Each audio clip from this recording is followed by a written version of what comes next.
Hey there folks, welcome to Spectrum Pulse. We talk about music, movies, art and culture, and this is Billboard Breakdown.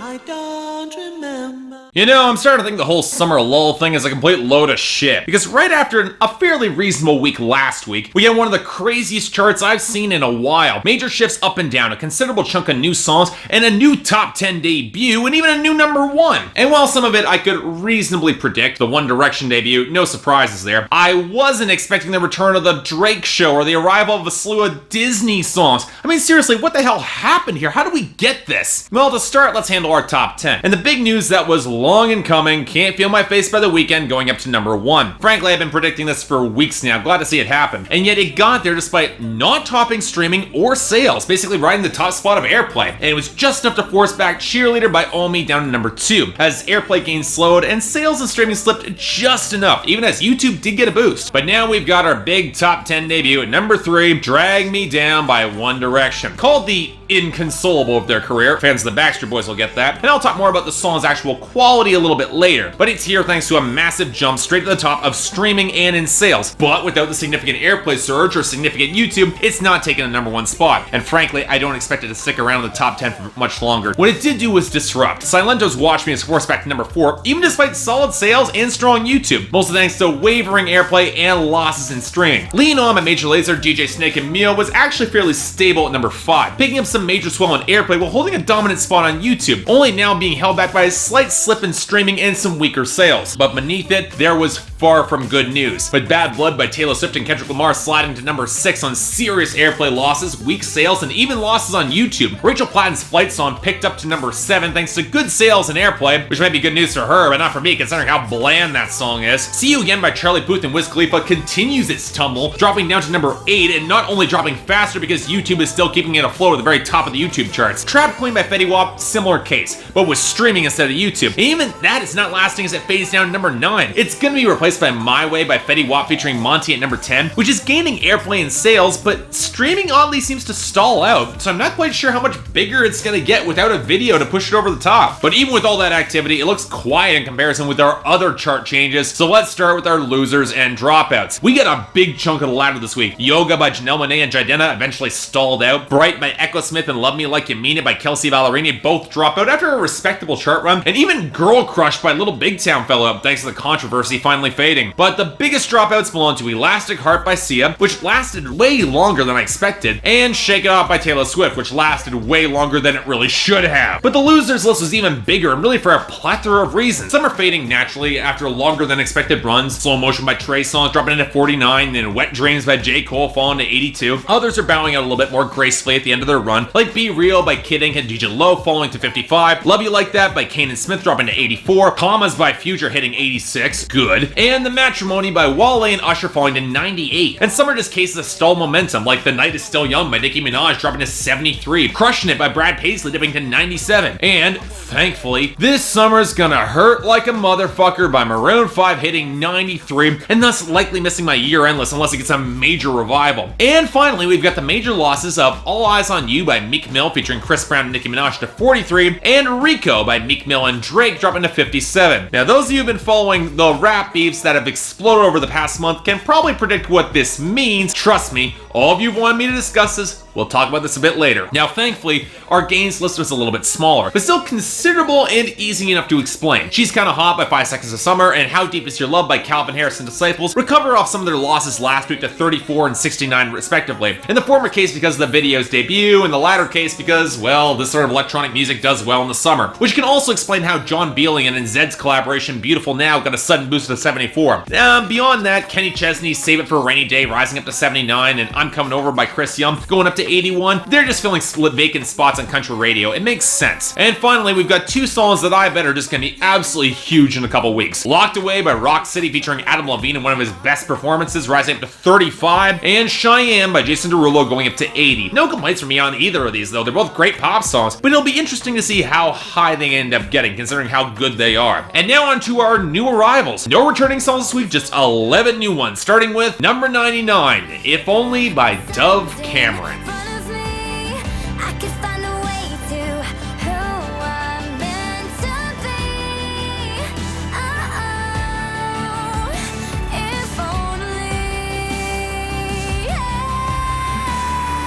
Okay. I've been dreading this for a little while, and frankly I'm a little bit surprised it hasn't happened sooner, because in my years of chronicling the Billboard Hot 100, and I've got an archive that goes back over a decade in terms of my own personal charts and logs and graphs, it's really crazy. You'll see reality show performances and viral novelties in the onslaught that was Glee, but you also get teen pop generated by Disney. Now there's a legacy of this stuff. At its best, you'll get soundtrack hits from great movies like Frozen, but at worst, you'll get generic schlock patting out of Disney Channel's sitcom, and trust me, this stuff is as forgettable or as bad as you can get. This sort of song falls somewhere in between, coming from Descendants, a Disney Channel original movie about the children of Disney villains going to prep school with the children of Disney heroes, and seriously, is this fan fiction? I think I've written better fan fiction than this. Okay, stupid plot aside, how's the song? It's passable, I guess. Mostly coasting by the fact that Dove Cameron is a passable singer and some pretty choppy and limp production. Hell, I wouldn't even say the writing is all that bad on this song and trying to parse out her feelings. But as it is, I don't hate this, but in the tradition of the majority of Disney sequel songs, I don't remember this. Number 95, Here by Alessia Cara. Oh, yeah. Oh, I ask myself, what am I doing here? Oh, yeah. Oh, yeah. And I can't wait so we can break apart to hear me if I seem a little unimpressed with this. An antisocial pessimist, but usually I don't mess with this. And now, apparently we're sticking with more songs from teenage female singers. This one from a Canadian who is actually a fellow YouTuber, this being her breakout single from her upcoming debut album. And it's significantly more interesting than Dove Cameron, although I'd argue her voice isn't as quite refined. But thankfully for this brand of bluesy or R&B, it doesn't need to be. And there's a lot to like about the instrumentation of the song, with the gleaming strings, the skittering pianos in the background, the hints of horns. But where the song gets really interesting for me are the lyrics, because as much as I'm really impressed by the technical songwriting, seriously, the flow of this track, it's really great. The actual content of the song is a tougher sell, because believe me, I get reaching that moment in house parties when you have that feeling of existential emptiness where everybody's just trashed out of their minds. You just want to go and find a chill vibe somewhere, or maybe just go home. But I'm not quite sure the tone is played as well as it could have been. For as much as she keeps herself in the framing, which I appreciate, it feels just a little bit too bitter, the point where you wonder if the buzzkill is so complete it makes you wonder why she was even invited to this party in the first place. Yeah, it's an intriguing experiment. I definitely like it. I see a lot of potential here, but I'm not quite sure this song works entirely as much as I want it to. Just saying. Number 94, Let Me See a Girl by Swindell. Tennessee moonlight. Whoa, baby, let's go down a little road nobody else knows. Just me and you parked on the edge of the world. That's how I wanna see a girl. Oh, God. Did we really need a fourth single from this guy? I reviewed Swindell's self-titled album early last year, and I stand by it. It was easily one of the worst country albums released in 2014. Hell, one of the worst country albums of this whole bro country movement. And yet, bizarrely, with every subsequent single, this guy gets more traction. And this song, definitely not one of the better ones, with a buzzy, flat synth drizzled over an otherwise passable guitar line. And of course, none of it has any sort of groove or texture in the slightest. Vocals are smothered in pitch correction, the muddy cymbals and completely underweight drums completely underwhelm me, and lyrics that could have been imported from a dozen other bro country songs and nobody would notice or care. At least Luke Bryan tries to bring in some acoustic texture on Kill the Lights. This feels like it could have been written by a bro country songwriting generator that I could have written myself, and a badly programmed one at that. Next, number 91, Comfortable by K Camp. Tell me what you wanna do, baby, just be comfortable. I'll be right here next to you. You know it's not exactly a good sign when the newest XXL freshman to chart has his biggest traction coming off of a song with 2 Chainz. But yeah, this is K-Camp, Atlanta rapper stepping up with a single that's actually gotten some traction on the radio, and I can't be the only one getting something of an older Drake vibe off of this guy, can I? Maybe it's his vocal tone, or his sing-rap delivery, or his penchant for slipping into some corniness, especially with that unfinished simile on the first verse. I thought people stopped doing that, but you know what, it's kind of hard for me to ignore. But I also can't really deny that liquid guitar melody, it's pretty memorable, and not a bad foundation when that thicker bass kicks in. It's a pretty good song. As it is, it's a song about picking up a girl. It's not particularly interesting when you actually dig into the bars beyond the hook. It's passable, but again, not sure how much it's gonna stick with me. Number 90, 100 by The Game featuring Drake. 100. All I ever asked is 100. LA, yeah. LA niggas be the craziest. 100. All I ever asked is 100. I gotta admit, I was excited about this. Yeah, I know, I reviewed Blood Moon Year of the Wolf last year and I wasn't really impressed at all. And yeah, the only reason this is here on the charts is because of Drake, but the game's verse on Dr. Dre's Compton soundtrack was solid as hell, and I had some real hopes for this. And yeah, he's not as good here, but it's not a bad song. I think a big part of the problem is Drake sounding half asleep on the hook. For keeping it 100, he sounds maybe at 10 at best. And while the game mostly eases back into his name dropping during the first verse as he tips Drake off about a potential attack on him, he falls right back into the name dropping trend on the third verse, and despite his good flow, his actual bars and content isn't all that interesting. Really, Drake is the star of this track, his verse tearing into Birdman and even taking stabs saying that he'd grab up conscious rappers' fans if he was in that lane, which frankly I doubt, but it might explain why Kendrick supposedly took some shots at Drake and passing on Compton. If I were to say that something is pretty solid here, it'd be the production. The trap hi-hats balance well against the more soulful vocals and the eerie melody with the bass-heavy beat. It fits the subject matter, but I can't help but feel that this song should have a little bit more energy or momentum behind it. It really doesn't stick with me, and at nearly 6 minutes, it does run long. Still, solid enough track. I'll take this. Number 78, Charged Up by Drake. But I'm used to it, cause all y'all charity cases, all y'all stare in my face, I hope you could be the replacement. Niggas is snitching on us without no interrogation. I stay silent cause we at war and I'm very patient. 6 God is watching, I just hope you're prepared to face him. I'm charged up. I'm charged up.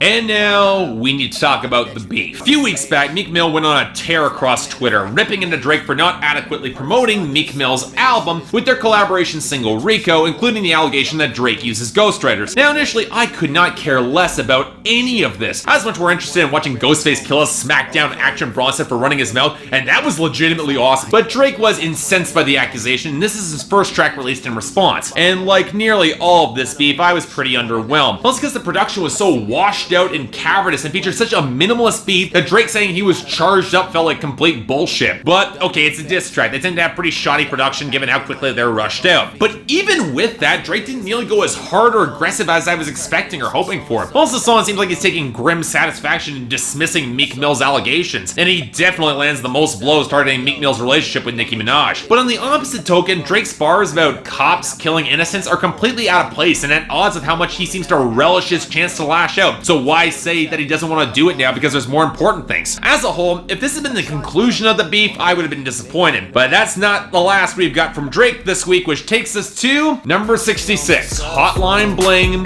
by Drake. Late night when you need my love, and I know when that hotline blink, that can only mean one thing.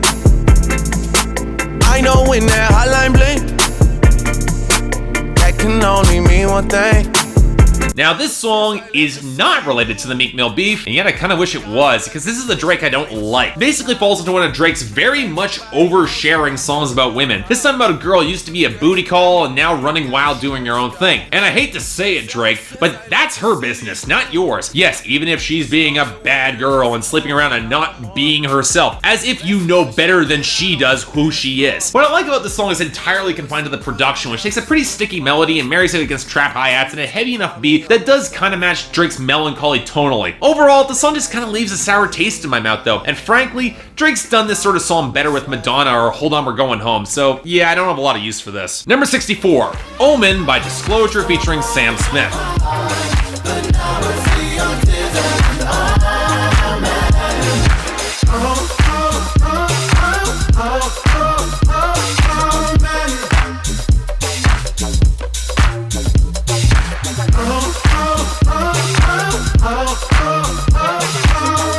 You know, I think I was one of the few critics anywhere that didn't really love Latch by Disclosure featuring Sam Smith. Well, it's because while I respected the tightness of the composition, I did not love the songwriting. Well, it's come across as a really clingy. I mean, shackled in my embrace, not my thing. But this is their follow-up single from Disclosure's upcoming album, Caracol. And honestly, while the writing is better, I'm not sure this is a better song. I do like the sentiment of how Sam Smith realizes that not caring about a relationship and her leaving because of it causes him to open his eyes to the consequences. That's a good omen, I'd reckon. But the production is really overmixed here, especially with that tapping beat against the blubbery low waves during the verses and the chorus. It just adds a choppier element that cuts into the groove that the song doesn't need. Not a bad track by any means, but it really could have been better. Number 38, Rotten to the Core by Dove Cameron, Cameron Boyce, BooBoo Stewart, and Sofia Carson.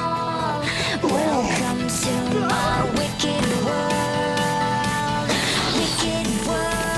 I'm rotten to the core, rotten to the core. I'm rotten to the core. Who can ask for more?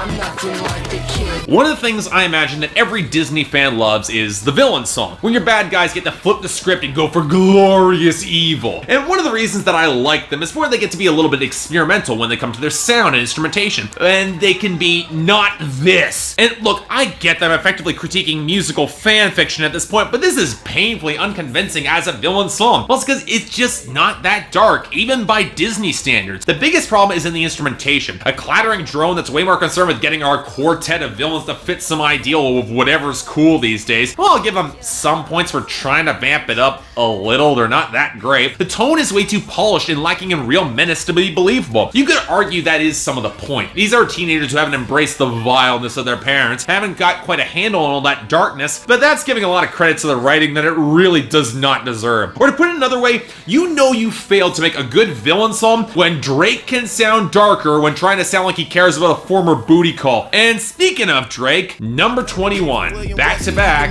by Drake. Back to back for the niggas that didn't get the message. Back to back like I'm on the cover of Lethal Weapon. Back to back like I'm Jordan 96, 97. Whoa, very important and very pretentious. When I look back, I might be mad that I gave this attention.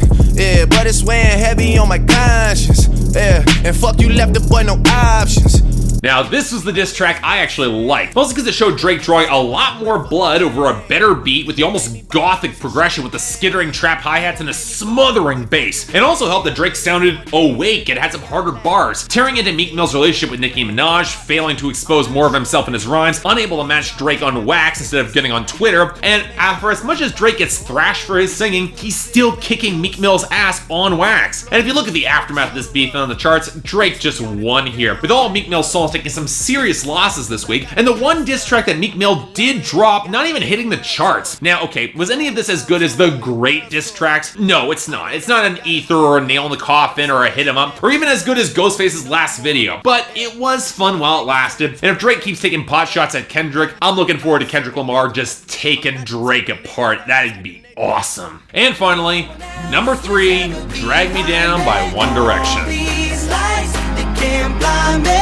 With your love, nobody can drag me down. Nobody can drag me down.